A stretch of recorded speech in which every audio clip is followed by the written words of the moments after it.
back to That Kevin Show with Kevin McCullough. All right, we're back. So glad to have Carol Markowitz back on That Kevin Show, and I hope that you're with us every week at the same time. Hour 2 tonight, we have got a stitch.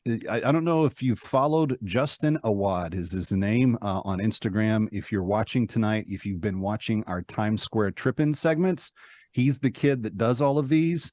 What is he learning from just interviewing everyday people in Times Square? We're going to have some fun with him in hour 2. But we continue with Carol Markowitz. Stolen Youth is the book. She co-wrote it with Bethany Mandel, two of my favorite people on planet Earth. And Carol, this week, there was a story that was published that indicated that last year, of the 48,000 gender transition surgeries that were done in the country, nearly 4,000 of them were done on children.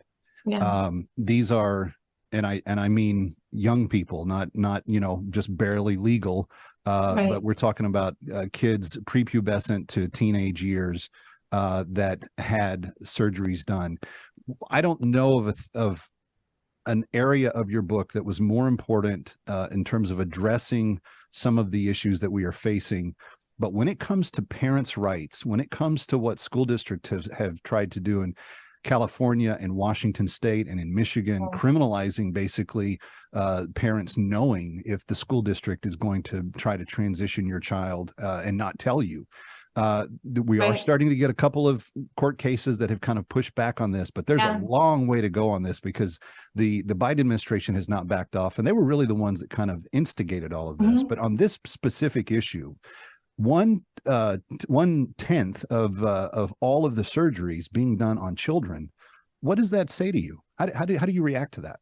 It's really an epidemic of this kind of thing. And I have to tell you that chapter in our book really made that book difficult to publish, even among conservative publishers. Again, in 2023, it might be a given that this is a topic that conservatives talk about. But when we were pitching this book in 2021, Amazon was pulling books like Ryan Anderson's, When Harry Became Sally book off of their shelves. They were no longer selling it. They were threatening to pull Abigail Schreier's book. She had the seminal book on this kind of thing. And the publishers were worried. And so Bethany and I really found pushback. We had publishers tell us we were interested in this book, but maybe cutting this chapter. And we wouldn't do that. So it was a challenging thing for us to have to fight this battle, even on the right. But right is right. And the right thing to do is to speak out about what is being done to children. And I don't think that should be a difficult call for anybody. The idea that 10% of these surgeries are happening to minors is sickening. And look, I have 3 kids. I know the phases that they go through. I had a son who was Batman one year and Kylo Ren the next year. And if you called him anything else, he'd start crying.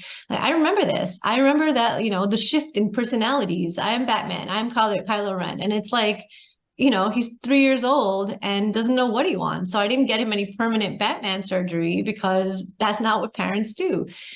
And I feel for the parents that have kids going through issues that are kept in the dark and their schools keep secrets from the parents. That should never be the case. And in places like Florida and places like Iowa and other places, they're making sure that doesn't happen. And I think that's the right, path forward. There's also a degree of malfeasance in the entire mental health field on this issue, because we used to just say if a child had issues of some sort, you would try to work on those issues as they presented themselves with the symptoms that they had, and you would deal with the dysfunction as it appeared on the basis of what the substance was.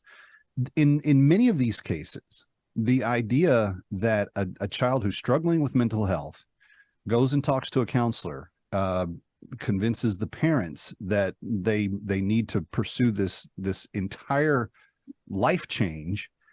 Right. It's like the left, and this is all a creation of the left, but it's like they don't like children. They want to abort them. They want to change them. They want to turn them against their parents. They want to do everything they can to use them as some sort of pawn for their agenda, but it's never invested in finding what's best for the kid. I mean, you just really summed up the crux of our book. And they do it through forced conformity, which is a big part of it. So if you go to a psychologist, they only have one prescription for your gender confused child. There is no other option. It's only one way. And here's an idea. Why not help them be comfortable with the gender of the biological sex that they are instead of trying to force them to become comfortable with the opposite one? Well, it's so funny because it butts up against the other liberal idea of body positivity. No matter what size you are, you're perfect. And so you're perfect no matter what size you are, but you're not perfect in the body you were born in. Which is it? Well, she's Carol Markowitz. The book is Stolen Youth. Carol, come back and see us again soon. Thank you for being with us today. So nice to see you. You too. Coming right back live from Times Square. Don't go away. Ready or not, we'll be right back. That Kevin.